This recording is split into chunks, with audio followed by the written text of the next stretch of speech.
So my husband and I got married about 5 years ago and started trying for kids pretty quickly after we got married. I was 35 at the time, so we knew we were kind of right at that tricky age.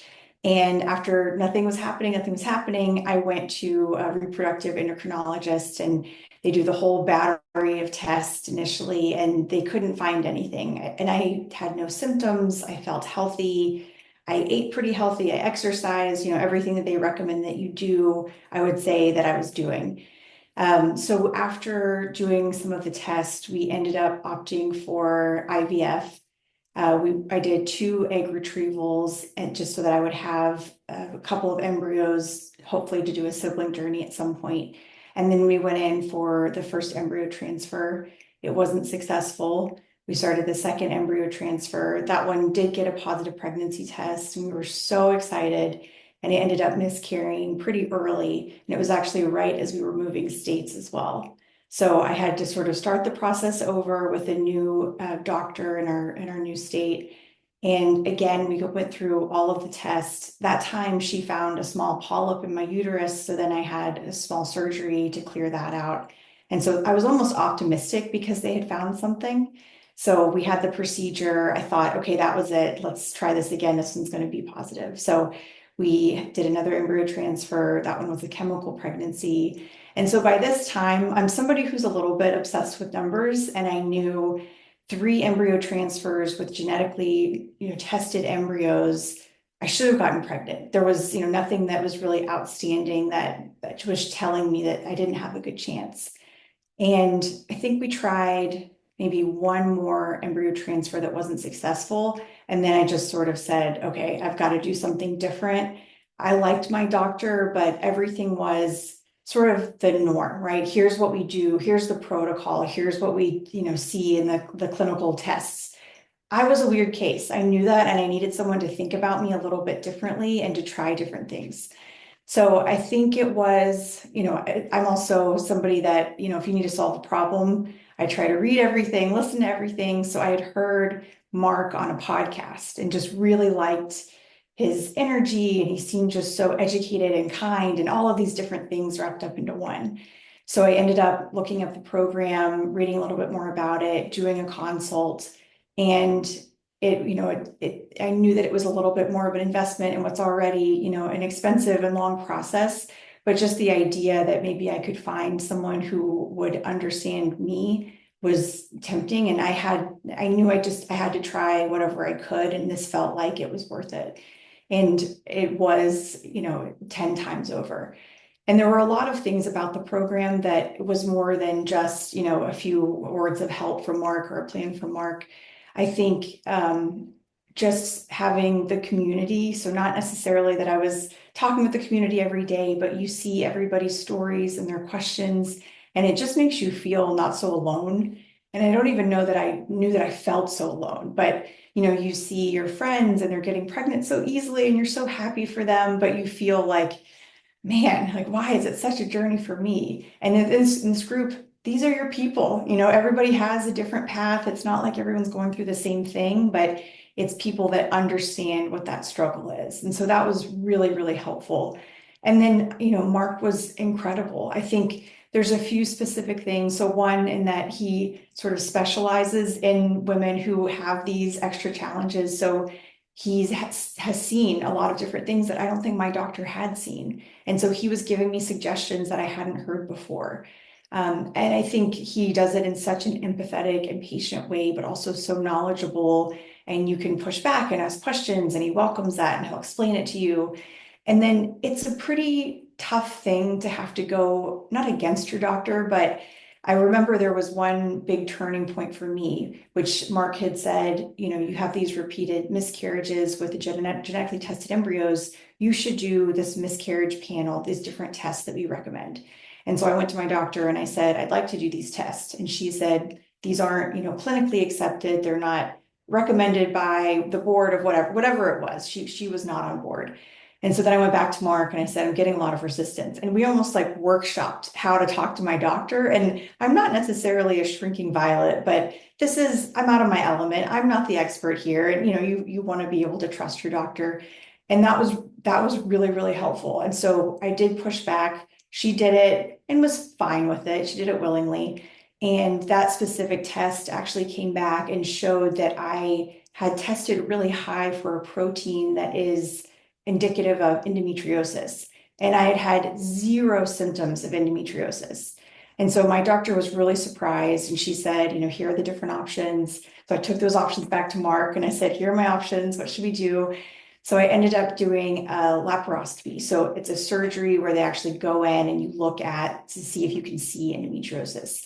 So I remember waking up from the surgery and you're all groggy. And my doctor, you could tell she was surprised. And she said, you have stage 3 endometriosis.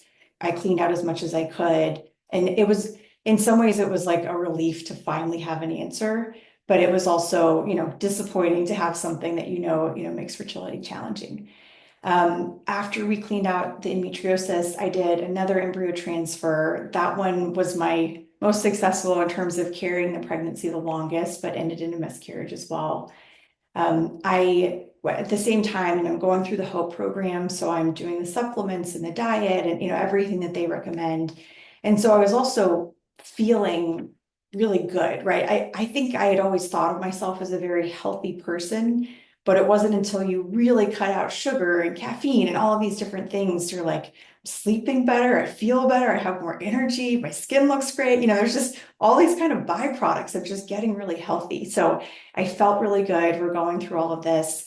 And so one of the other options with endometriosis is that you can take a medication that essentially puts you into temporary menopause for a few months. And so it sort of quiets the endometriosis. So we tried the surgery, that didn't work. So I opted to do the medication. So we did that. I took a couple months to get the medication in full effect. I did another embryo transfer and that one wasn't successful. And at that point, I thought, I have literally tried everything that there is. And, I had asked my doctor, do you think surrogacy would be an option? We had 2 frozen embryos left. And she said, I don't think so. I think it's your egg quality. I think you have poor egg quality. And so that's devastating to hear. And so I went to Marc and I said, what do you think? And he said, there's absolutely no reason that like anything that I see that you should have poor egg quality. And so I think that was all I needed to hear to have the little bit of hope to keep going. So we talked a little bit about surrogacy and what that would look like, and he was really positive about it. And I know it's hard because you're in this whole community where everybody just wants to carry their baby. And that's what I had imagined, but going through all of this, I realized at the end of the day, I want to hold a baby in my arms. It's, for me, a pregnancy, yes, that would have been amazing, but maybe that's not in the cards for me. If I can get there a different way, I can get past that. So I ended up finding an amazing woman who agreed to be our surrogate. She is now like a sister to me, and we were there together every step of the way. We went to every doctor's appointment together. I'd bring her meals, we'd go on walks. Like it was, you kind of only know the experience you have. And to me, like pregnancy with a buddy is like the best way to do it. Obviously, she, had the heavy lift there, but it was, almost fun in a way to get to do these things together. And she has 3 kids of her own, so she'd been through it before. So I think just seeing us and how she was making our family complete was also really satisfying for her. So it just, in a weird way, it was a wonderful experience, and I don't really know that I would change it for anything. I also think when you go through such a long path to get your baby, you become a little bit of a different person and a different kind of mom. And I'm thankful for that too. So, we now have a 2-month-old and she's wonderful. And I think that you appreciate even the hard moments. So when it's 3 a.m. and you just were spit up on, there's a little like annoyingly positive part of me that's like, how awesome, how great. Like, I'm so lucky to be here. I think maybe you only get that if you've, been through a couple of years and false starts and, just really wanting to have that baby in your arms.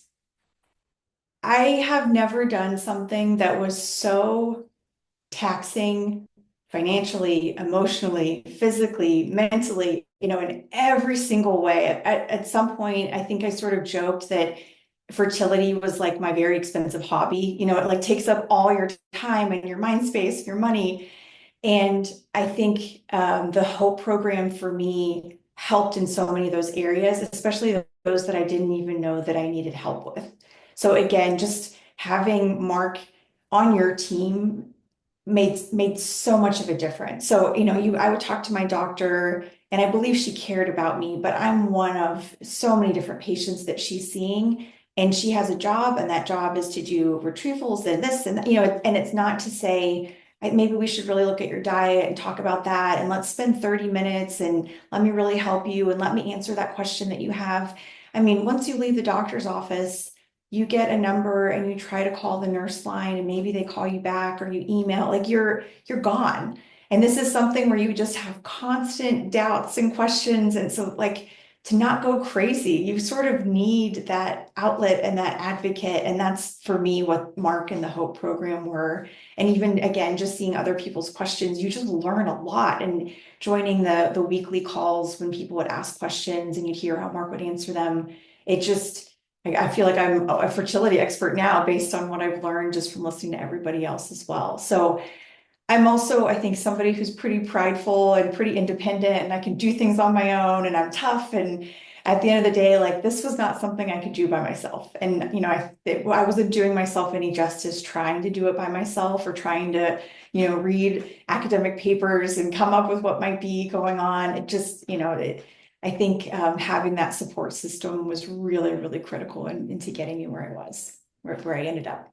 I think one of the things that I would advise women who are, starting the fertility journey is just to stay open-minded about what that path might look like. Never in a million years would I have thought this is how we would get a baby, but this is how we did it and it worked and I'm really happy with it. And so just to stay open, and I think it's also really important to know what your priorities are and what's most important to you. At the end of the day, I learned being pregnant isn't necessarily the most important thing to me. I think for some women that is really critical and they don't want to, necessarily bypass that. But just testing yourself and figuring out what at the end of the day, is the most critical to you so that you're putting your energy into the right place.